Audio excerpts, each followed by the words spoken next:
Hai semuanya, selamat datang di Cerita Seram. Di channel ini kami siap membuat bulu kudukmu merinding. Makanya jangan lupa subscribe ya. Dan kali ini kita akan membahas kisah yang judulnya Kunci Rumah Yang Tak Pernah Pas. Langsung saja kita simak. Ilham berdiri di depan rumah barunya sambil tersenyum kecil. Akhirnya pindah juga, gumamnya. Ia tahu persis ini bukan rumah impian, tapi sudah cukup untuk jadi tempat persembunyian selanjutnya. Lagi-lagi ia berhasil kabur dari pemilik kontrakan sebelumnya, seperti yang sudah berkali-kali ia lakukan.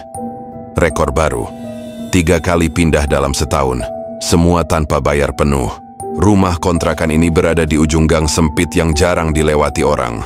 Dinding luarnya kusam, dan pagar kecil di depan sudah karatan.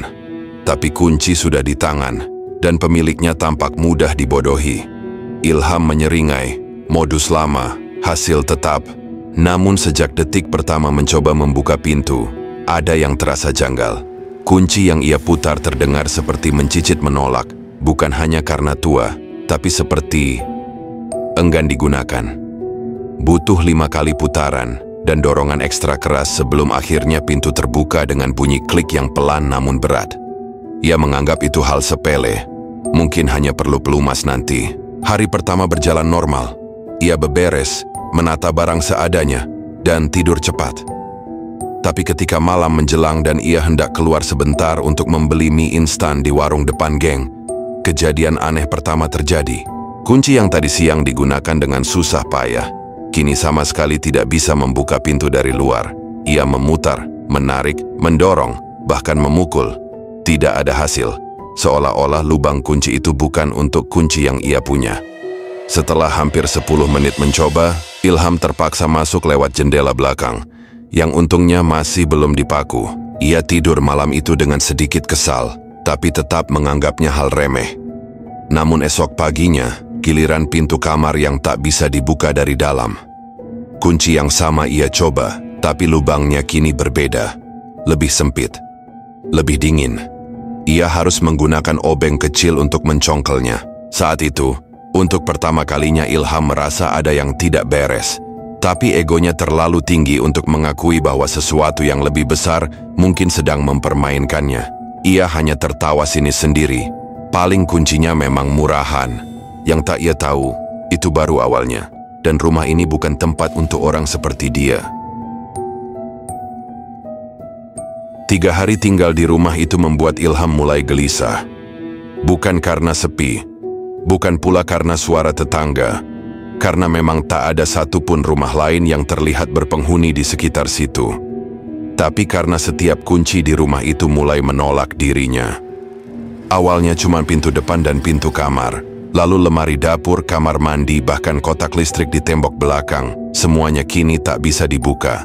Ia mencoba mengganti anak kunci, membeli 1 set kunci universal, bahkan memanggil tukang kunci. Anehnya, setiap kali tukang kunci datang, masalahnya hilang. Pintu bisa dibuka seolah tak pernah bermasalah. Tapi begitu Ilham sendirian, semua kembali seperti semula, tertutup rapat dan menolak terbuka. Lebih aneh lagi, benda-benda di dalam rumah mulai berpindah tempat sendiri. Dompet yang ia letakkan di meja tiba-tiba berada di lantai kamar mandi. Sepatu sebelah kiri berada di bawah ranjang, padahal ia ingat jelas meletakkannya di depan pintu. Ia menuduh dirinya sendiri lupa. Tapi tidak mungkin dia terus lupa. Tidak sesering itu. Malam keempat, Ilham terbangun pukul 3 dini hari karena mendengar suara klik. Suara kunci berputar. Ia mengira ada maling, tapi begitu keluar dari kamarnya, semua pintu terbuka, semua kecuali pintu keluar. Ia mencoba memutarnya, gagal. Ia mencoba menarik paksa, gagal. Bahkan saat ia tendang dengan sepenuh tenaga, pintu itu tak bergerak sedikit pun. Kemudian ia mendengar suara dari belakang, dari arah jendela. Suara bisikan, pelan, lirih. Seperti seorang perempuan berkata, "Kau bukan pemilik rumah ini." Ilham berbalik dengan panik. Tidak ada siapa-siapa. Esok paginya, ia mendapati tulisan di cermin kamar mandi. Tulisan kabur seolah ditulis dari dalam kaca itu sendiri. "Bayar dulu yang lama." Ilham mulai panik. Ia mencoba menelepon pemilik rumah, tapi nomornya tak bisa dihubungi. Ia membuka ponselnya untuk mencari perjanjian kontrak. Semua dokumen menghilang. Ia bahkan membuka rekening untuk memastikan sisa uangnya. Dan terkejut melihat saldo tinggal 0 rupiah. Apapun yang menghuni rumah itu, seolah tak hanya mengunci pintu-pintu, tapi juga hidupnya. Ilham memutuskan untuk meninggalkan rumah itu. Ia tak peduli soal uang sewa yang belum balik, atau barang-barangnya yang masih tertinggal. Yang penting, keluar. Tapi semua pintu menolak. Bukan hanya terkunci, tapi seperti melebur ke dinding. Bahkan jendela tak bisa dipecahkan, seolah bukan terbuat dari kaca, melainkan semacam lapisan besi bening yang memantulkan wajahnya. Namun wajah itu kadang bukan miliknya. Ia menggedor-gedor pintu depan. "Tolong! Ada orang! Tolong!" teriaknya. Tapi suaranya seperti ditelan ruang. Tak ada gema, tak ada jawaban. Seketika, lampu mati. Rumah itu menjadi gelap total. Ilham meraba-raba dinding, berusaha mencapai saklar. Tapi ia tak bisa menemukan apa-apa. Bahkan dinding pun terasa lebih dingin, lebih keras, seperti batu nisan yang belum diukir. Kemudian terdengar langkah-langkah. Pelan. 1, 2, 3. Semakin dekat. Ia membalikkan badan dan melihat sesosok bayangan berdiri di koridor. Tinggi, samar, tak berbentuk jelas. Tapi matanya, ya, 2 cahaya merah menyala terang dari sana. Seperti bara api kecil yang menyala dalam kegelapan. Ilham mundur ketakutan. "Siapa kau? Apa maumu?" teriaknya. Sosok itu tak menjawab. Tapi tiba-tiba dari setiap sudut rumah terdengar suara-suara orang menggedor dari dalam. "Keluar dari rumah kami! Rumah ini bukan untukmu. Kau belum bayar dosamu, Ilham." Tangannya bergetar. Ia mencoba membaca ayat kursi, tapi lidahnya keluh.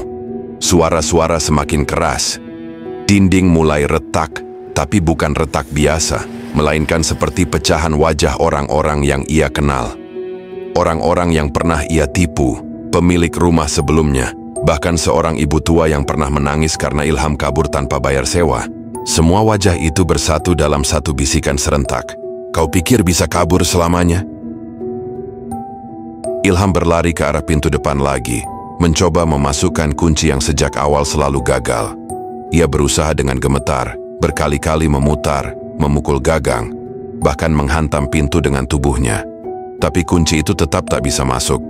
Lubangnya berubah bentuk, melengkung, menyempit, bahkan terkadang tampak menghilang sama sekali. Suara-suara dari dalam rumah kini berubah menjadi ratapan. Ratapan kesedihan, kehilangan, amarah. Suara-suara itu terasa menusuk ke kepala Ilham, seakan berusaha memeras rasa bersalah yang selama ini ia tekan dalam diam. Tiba-tiba lantai rumah berubah dingin.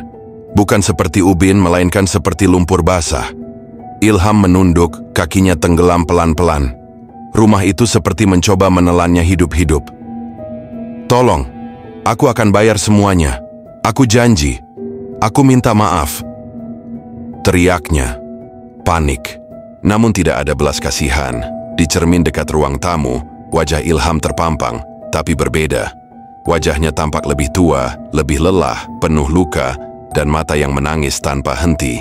"Ini bukan tentang utang uang," bisik suara perempuan tua, entah dari mana asalnya. "Ini tentang janji, kepercayaan, dan hati yang kau injak-injak selama bertahun-tahun." Ilham menangis. Tangisnya bukan hanya karena takut, tapi juga karena sadar.